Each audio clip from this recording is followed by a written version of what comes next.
ಉಡಾಯಿಸೋ ಖಾರ ಬಣ್ಣ ರುಚಿಯನ್ನು ನೀಡುತ್ತದೆ. ಅಕ್ಕಿ ಮೆಣಸಿನ ಪುಡಿ ಚಿಂದಿ ಉಡಾಯಿಸೋ ಖಾರ ಬಣ್ಣ ರುಚಿ. ಎಷ್ಟೇ ಹೊಡೆತ ತಿಂದರೂ ಕೂಡ ಪಾಕಿಸ್ತಾನ ಬುದ್ಧಿ ಕಲಿತಾ ಇಲ್ಲ. ಕಾರಣ ಇಷ್ಟೇ ನೋಡಿ, ಮೊನ್ನೆವರೆಗೂ ಭಿಕ್ಷಾಪಾತ್ರ ಹಿಡ್ಕೊಂಡು ದೇಶಗಳ ಮುಂದೆ ಪಾಕಿಸ್ತಾನ ನಿಂತ್ಕೊಂಡಿತ್ತು. ಅದರಲ್ಲಿ ಆಲ್ರೆಡಿ ನಾನು ಈ ಆಪರೇಷನ್ ಸಿಂಧೂರ ಅಟ್ಯಾಕ್ಗಿಂತ ಮುಂಚಿತವಾಗಿ ನಾನು ಮಾತಾಡ್ತಾ ಇದ್ದೀನಿ, ಕಾರ್ಯಾಚರಣೆಗಿಂತ ಮುಂಚಿತವಾಗಿ ಮಾತಾಡ್ತಾ ಇದ್ದೀನಿ. ಆಗಲೇ ಪಾಕಿಸ್ತಾನ ಹದಗೆಟ್ಟು ಹೋಗಿತ್ತು ಆರ್ಥಿಕತೆ ಅದರದ್ದು. ಬ್ರೆಡ್ ಆಗಲಿ, ಕೋಳಿ ಮೊಟ್ಟೆ ಆಗಲಿ, ಮಾಂಸ ಆಗಲಿ, ಪೆಟ್ರೋಲ್ ಆಗಲಿ, ಡೀಸೆಲ್ ಆಗಲಿ, ಗ್ಯಾಸ್ ಆಗಲಿ, ಯಾವುದೇ ಒಂದು ಪದಾರ್ಥ ತೊಗೊಂಡ್ರೂ ಕೂಡ ದುಬಾರಿ. ಅಂದರೆ ಅಲ್ಲಿನ ಇನ್ಫ್ಲೇಷನ್ ಆ ಮಟ್ಟದಲ್ಲಿದೆ.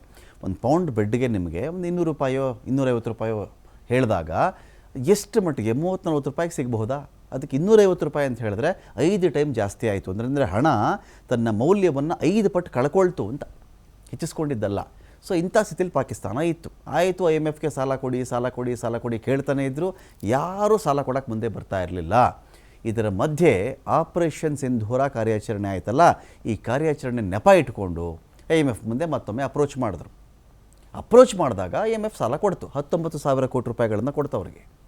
ಆದರೆ ಪಾಕಿಸ್ತಾನ ಇದರದ ಮೂಲಭೂತ ಸೌಲಭ್ಯಗಳಿಗೋ, ಶಿಕ್ಷಣಕ್ಕೋ, ಆರೋಗ್ಯಕ್ಕೋ, ಆಹಾರಕ್ಕೋ ಬೆಲೆ ಏರಿಕೆ ಕಡಿಮೆ ಮಾಡೋ ದೃಷ್ಟಿಯಿಂದನೋ, ಕೃಷಿಗೋ ಕೈಗಾರಿಕೆಗೋ ಬಳಸಬೇಕಲ್ಲ, ಅದನ್ನು ಬಳಸದೆ ಎಂದಿನಂತೆ ತನ್ನ ಎಂದಿನ ಶೈಲಿಯಲ್ಲಿ ಭಯೋತ್ಪಾದಕರಿಗೆ ಬಳಸ್ತಾ ಇದೆ. ಯಾವೆಲ್ಲ ಉಗ್ರರು ಸತ್ತು ಹೋದರೋ ಒಬ್ಬ ಉಗ್ರನ ತಲೆಗೆ, ಭಾರತ ಕೊಂದ ಒಬ್ಬೊಬ್ಬ ಉಗ್ರನ ತಲೆಗೆ ಪಾಕಿಸ್ತಾನ ಫಿಕ್ಸ್ ಮಾಡಿದ್ದು 1 ಕೋಟಿ. ಉಗ್ರರಿಗೆ ಎಂಥ ಬಿಸ್ನೆಸ್ ನೋಡ್ರಿ ಇದು. ಒಂದು ಟೆರರಿಸಮ್ ಅನ್ನೋ ಒಂದು ಬಿಸ್ನೆಸ್ ಇದೆಯಲ್ಲ, ಎಂಥ ಬಿಸ್ನೆಸ್ ನೋಡಿ. ಅವನು ಬಂದು ಹಾಳು ಮಾಡಿ ಹೋದ್ನ ಇಲ್ಲಿ ಇಂಡಿಯಾದಲ್ಲಿ, ಶಭಾಷ್ಗಿರಿ. ಅಲ್ಲಿ ಅವನಿಗೊಂದಷ್ಟು ಹಣಕಾಸು, ಅವನಿಗೊಂದಷ್ಟು ಮನೆ, ಅವನ ಮನೆಯವ್ರಿಗೊಂದಷ್ಟು ದುಡ್ಡು, ಇನಾಮ್ಗಳು ಹೋಗ್ತಾ ಇತ್ತು. ಸತ್ತೋದ ಈಗ ಪಾಕಿಸ್ತಾನದಲ್ಲೇ ಸತ್ತರೆ ಅವನಿಗೊಂದು ಕೋಟಿ. ಇದನ್ನು ನೋಡಿ ಇನ್ನೂ ಸಾವಿರಾರು ಜನ, ಒಬ್ಬ ಉಗ್ರ ಬಿದ್ದ ಅಂದ್ರೆ ರಕ್ತ ಬೀಜಾಸುರ ಆಗ್ಬಿಟ್ರು ಇವರು ಎಲ್ಲರೂ. ಈಗ ಈ ಪಾಕಿಸ್ತಾನ ಯಾವಾಗ ಒಬ್ಬೊಬ್ಬನಿಗೆ 1 ಕೋಟಿ ಅಂತ ಹಣ ನಿಗದಿ ಮಾಡ್ತೋ, ಮರುಕ್ಷಣದಿಂದ ಪಾಕಿಸ್ತಾನದ ಪ್ರತಿಯೊಬ್ಬ ಉಗ್ರ ಕೂಡ ರಕ್ತ ಬೀಜಾಸುರ ಆದ. ಅಂದರೆ ಒಬ್ಬ ರಾಕ್ಷಸನ ಒಂದೇ ಒಂದು ಹನಿ ರಕ್ತ ನೆಲಕ್ಕೆ ಬಿದ್ದರೆ ಅದರಿಂದ ಮತ್ತೆ 1000 ರಾಕ್ಷಸರು ಹುಟ್ಟುತ್ತಾ ಇದ್ರಂತೆ.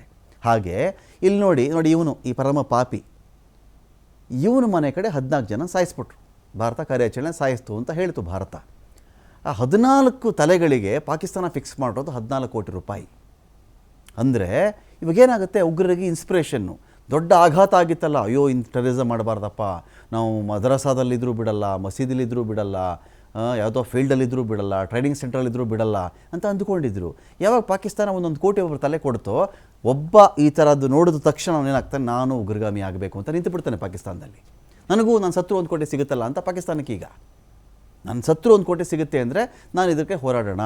ಅಯ್ಯೋ ನಾನು ಸತ್ತರೆ ಸೇನಾ ಗೌರವ ಸಿಗುತ್ತಾ, ಹಾಗಾದರೆ ಉಗ್ರಗಾಮಿ ಆಗೋದೇ ನಿಜ, ಅದೇ ಸರಿ ಅಂಥೇಳಿ ಡಿಸೈಡ್ ಮಾಡ್ತಾನೆ ಅವನು. ನಾನು ಸತ್ತರೆ ಮಿನಿಸ್ಟ್ರು ಬರ್ತಾರೆ ನಮ್ಮ ಮನೆಗೆ ಪಾಕಿಸ್ತಾನದಿಂದ ಅಂತ ಒಬ್ಬ ಅಂದ್ಕೊಳ್ತಾನೆ. ಅವನು ಈಗ ಉಗ್ರಗಾಮಿ ಆಗ್ತಾನಲ್ಲಿ. ಸೊ ಇಂಥ ಕೆಲಸವನ್ನು ಪಾಕಿಸ್ತಾನದ ಸರ್ಕಾರಿ ಪ್ರಾಯೋಜಿತ ಕೆಲಸವಾಗಿ ನಡೀತಾ ಇದೆಯಲ್ಲ, ಏನಿದು ಅಂದರೆ ಇಡೀ ಪಾಕಿಸ್ತಾನ ಸರ್ಕಾರ ಪ್ರಾಯೋಜಿತ ನಾಟಕ ಮಂಡಳಿ ಅಲ್ಲಿನ ಉಗ್ರ ಮಸೂದ್ ಅಜರ್ ಕುಟುಂಬಕ್ಕೆ 14 ಕೋಟಿ ಹೋಗಿದೆ. ಮಸೂದ್ ಕುಟುಂಬಸ್ಥರು ಸತ್ತು ಹೋಗಿದ್ದರು, ಬಲಿಯಾಗಿದ್ದರು ಈ ಒಂದು ದಾಳಿಯಲ್ಲಿ, ಭಾರತದ ಪ್ರತಿದಾಳಿಯಲ್ಲಿ. ಹಾಗಾಗಿ ಇಷ್ಟು ಪರಿಹಾರವನ್ನು ಕೊಟ್ಟಿದೆ. ಸೊ ಈ ಒಂದು ವಿಚಾರ ಆದಮೇಲೆ ಪಾಕಿಸ್ತಾನ IMFಯಿಂದ ಪಡ್ಕೊಂಡಂಥ ಹಣವನ್ನು ಈ ಥರ ಉಗ್ರಗಾಮಿಗಳಿಗೆ ಸಕಲ ಸರ್ಕಾರಿ ಗೌರವ ಕೊಡೋಕ್ಕೆ, ಅವರಿಗೆ ಪರಿಹಾರ ಕೊಡೋಕ್ಕೆ ಬಳಸಿದೆಯಲ್ಲ, ಇದಕ್ಕೆ ಭಾರತದಾದ್ಯಂತ ದೊಡ್ಡ ಟೀಕೆ ವ್ಯಕ್ತವಾಗ್ತಾ ಇದೆ.